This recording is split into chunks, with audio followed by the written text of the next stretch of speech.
O museu, como um lugar de memória em si, representa uma imagem simbólica que o associa com a história da cidade por definição. Como uma espécie de metafenômeno, o edifício que enclausura o sumo da instituição é ele próprio um pedaço importante da história e da memória. Até 1982, foi utilizado como a principal estação ferroviária da região, com muitos trens que viam e iam dela, fosse com grãos de café ou passageiros das regiões, de São Paulo a Santa Catarina, os estados vizinhos do Paraná. Não é incomum receber visitantes que experienciaram esses fenômenos no museu, e esse contato costuma resultar em muita emoção e nostalgia, sem mencionar as lágrimas de felicidade. Muitas pessoas foram envolvidas nessa experiência histórica e veem, pela lente do edifício, que atua como um catalisador simbólico, uma janela em direção a seu passado. Essas são habitantes de Londrina e se relacionam com o passado da cidade de diversas maneiras. Há pessoas que tiveram pais que trabalharam na estação, aquelas que trabalharam elas próprias lá e aquelas que simplesmente já haviam viajado de trem, chegando por aqueles mesmos degraus que levam à plataforma de embarque. Através dessa presença do passado, os visitantes podem experienciar uma aproximação sensorial do objeto daquela instituição, uma representação daquilo que é inacessível, o passado em si. Através de uma representação histórica, aspectos da experiência histórica das múltiplas vidas que se relacionam à cidade de uma forma direta ou indireta, propõem a reflexão aos vários propósitos de uma teoria da história.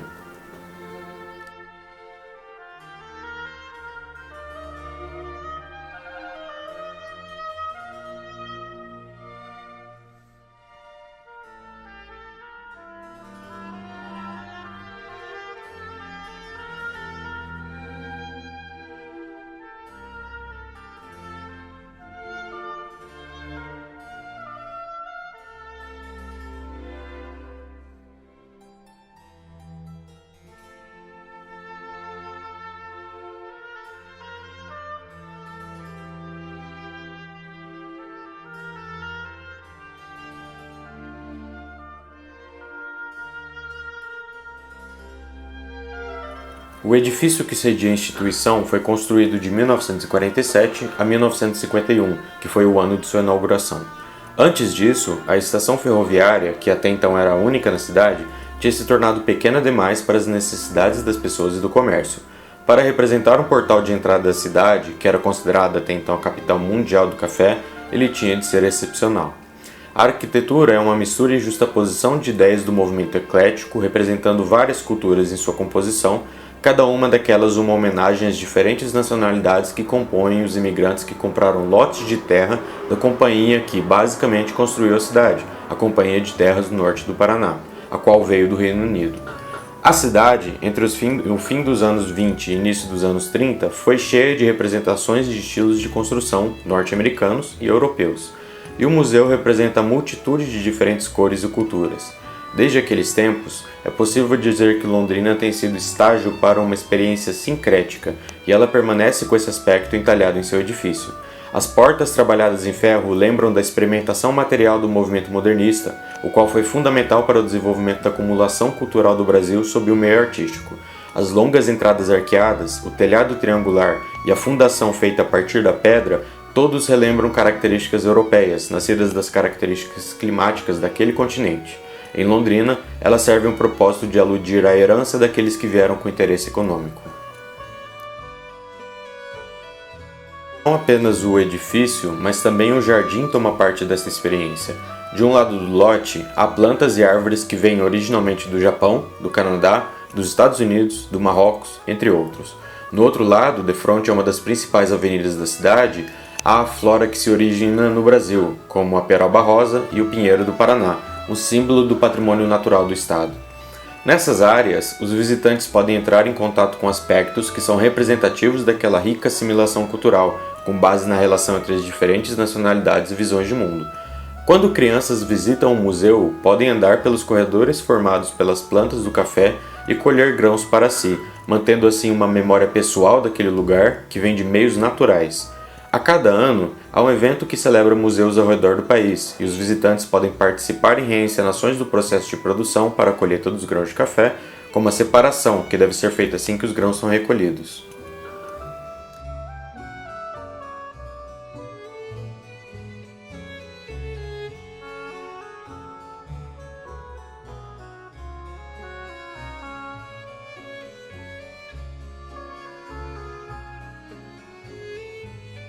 Da Avenida Dom Geraldo Fernandes, também conhecida como Leste-Oeste, há um trem estacionado nos parcos trilhos que ainda restam no centro da cidade. Um pedaço da história ferroviária nacional, o trem remonta a 1910, sendo anterior à própria cidade. Apesar de ter passado por uma severa restauração, o esquema de cores e a estrutura fundamental continuam os mesmos daquele período temporal do qual advém. O tempo que se passou desde sua construção fez com que seus materiais sofressem bastante dano, e sua restauração impediu que o trem fosse destruído por ferrugem e cupins.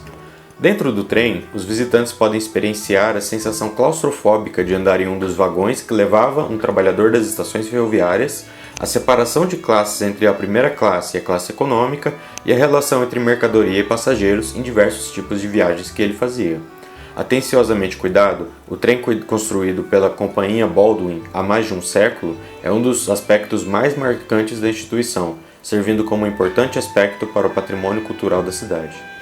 Há muitos outros aspectos presentes no exterior do museu que são uma experiência completa de representação histórica. Através de uma visita pessoal, as pessoas podem se aproximar dessa presença do simbolismo e da nostalgia histórica de múltiplas maneiras. O interior do museu traz vastos aspectos sensoriais que se relacionam à experiência de um lugar de história e memória. O museu mantém, por sua estrutura, um privilégio para poder separar suas diferentes exposições ao público. A primeira sala, apresentada aos visitantes, contém uma bilheteria que fora usada para as compras das passagens de trem. Este é o único espaço no edifício do museu que manteve seu piso original. Além disso, possui estampador de passagens e as placas administrativas. Na parede oeste da sala encontra-se o primeiro elemento introduzido durante as visitações, o conjunto de relógios históricos que foram utilizados nas ferrovias do estado até serem fechadas, que é utilizado para relacionar objetos em uma exposição histórica, separando-os daqueles em rotinas cotidianas e comuns. Ao separar a função de um objeto histórico em uma exposição de um objeto comum dos dias de hoje, os visitantes, que em sua maior parte são compostos de crianças das escolas locais, podem refletir sobre a historicidade da experiência de cada tempo histórico, mas isso também serve a lembrá-los que esses objetos têm um sentido atribuído a si e que é a sua responsabilidade em um museu público participar no processo de manter suas condições. Na parede leste da sala está pendurado um tronco radial de madeira com o qual os visitantes são apresentados a um elemento histórico da cidade que, normalmente, passa batido, sua flora. Um aspecto significante do comércio realizado na cidade, mas também representando um tipo de natureza único que pertence à região do Paraná, com seus próprios tipos de biomas, como aqueles apresentados anteriormente no jardim externo.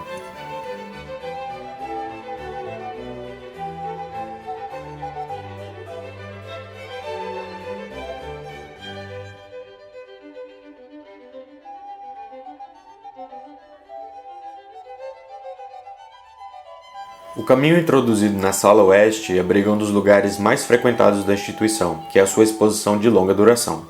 Aqui há muito o que se discutir para só um vídeo, mas por hora focaremos nos aspectos mais diretos e práticos da representação do passado. Muitas escolas locais trazem seus estudantes acompanhados de professores para complementar as matérias da sala de aula, como a história local. Aqui pode-se relacionar, através de um estímulo sensorial, fenômenos que por vezes passaram despercebidos por estudos estruturais desse passado. Vários tópicos são colocados em questão através de 4 salas diferentes. Na primeira, há representações dos povos indígenas que habitaram nessa terra desde antes da construção da cidade, em 1929.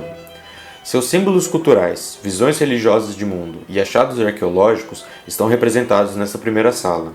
Essa é uma aproximação importante, dado a prática dos pioneiros da cidade de excluir os povos nativos das narrativas tradicionais da história, e é um dever social do museu quebrar esse enquadramento do passado que corrobora um monumento de exclusão e segregação.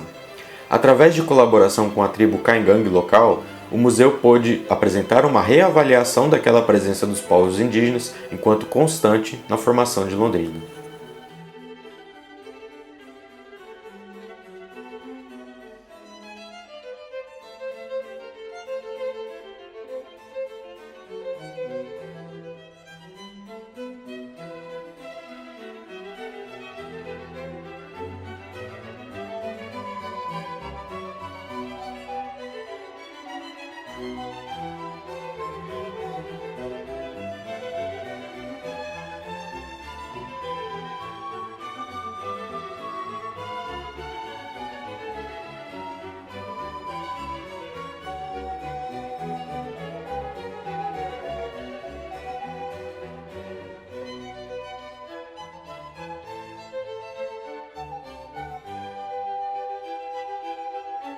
Além disso, há várias fotografias que lucubram o início da cidade em si, quando, em 1929, uma companhia inglesa decidiu comprar lotes de terra e vender a imigrantes de todo o mundo, capitalizando sobre o lucro deste lugar, que estava destinado a crescer em torno do comércio de bens agriculturais, especialmente o café, que era o principal produto de exportação brasileiro de então.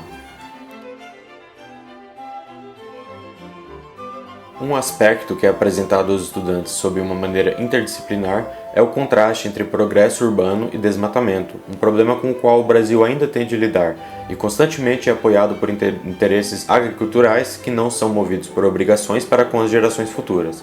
Assim, toma-se elementos da vida contemporânea e relaciona-os a uma configuração histórica, de maneira a fazer os estudantes refletir sobre os diferentes fenômenos de experiência histórica em diferentes contextos.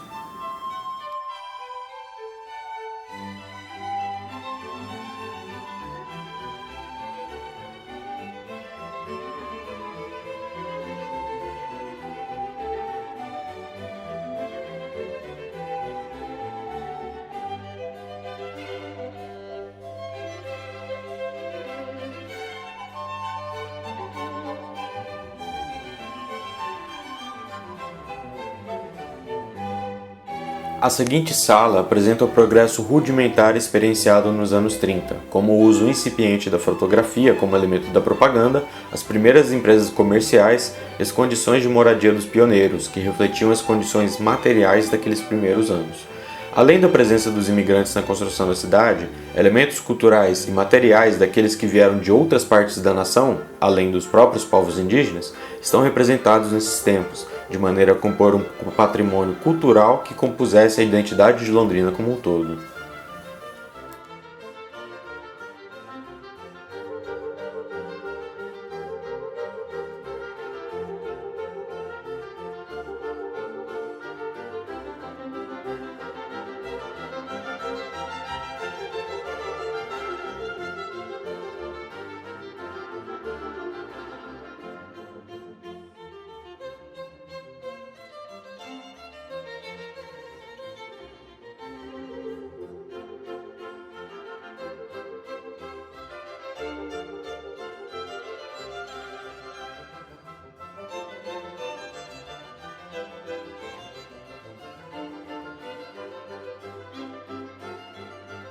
A terceira sala, também comumente chamada de Sala da Imigração e do Trabalho, apresenta uma coleção de objetos materiais que demonstram os mais diversos serviços executados por seus habitantes, como a fotografia, com máquinas fotográficas históricas e diferentes técnicas utilizadas para medir a luz do sol de maneira analógica, serviços médicos que foram exclusivos àqueles associados à Companhia de Terras durante os primeiros anos, especialmente para o tratamento de doenças que prosperavam nas péssimas condições sanitárias de então, serviços de construção representados por ferramentas que ainda se assemelham àquelas utilizadas nos dias de hoje, entre vários outros.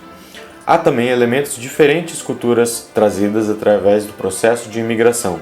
A companhia já estimou que 33 diferentes nacionalidades compuseram a população da cidade na primeira década. Desses 33, houve muitos que vieram de países orientais, como o Japão, e da Europa tanto ocidental como oriental, como Alemanha, Itália e República Tcheca.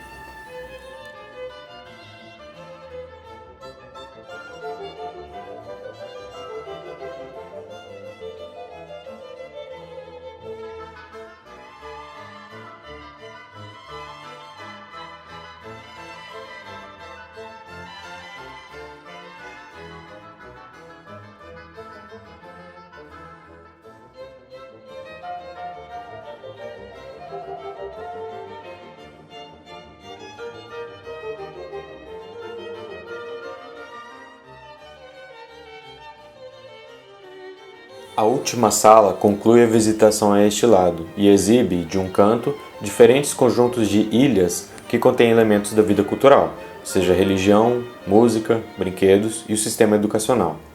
A apresentação final relata o processo do comércio de café na história da cidade de Londrina.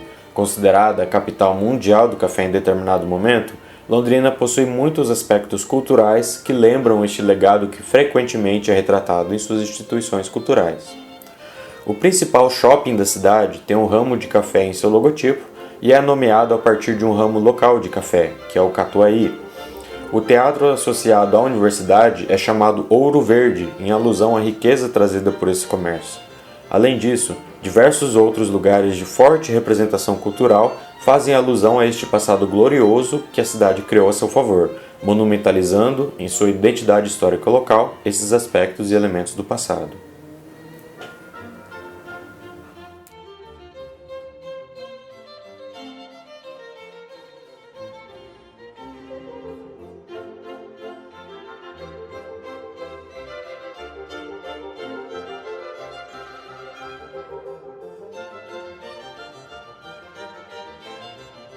Em todas as suas representações do passado, a exposição do museu como um todo permite aos visitantes tomar parte de um aspecto fundamental da educação histórica, a sensibilização de pontos de vista críticos.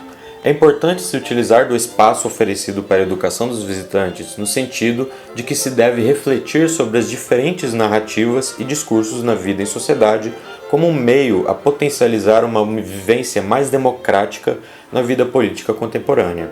O museu, de maneira alguma, apresenta um delineio perfeito da história como um todo, mas apresenta uma grande oportunidade para exercer maneiras de se ler as letras miúdas das narrativas, de maneira que funcione para o ponto de vista daqueles sujeitos às decisões das classes dominantes. Nesse sentido, o museu, como uma instituição de história e memória, é também uma instituição de reflexão sobre a sociedade, em que propõe releituras de monumentos gravados em discursos simbólicos e assertivas de verdades fundamentais. Ele propõe reflexões sobre narrativas internas e externas.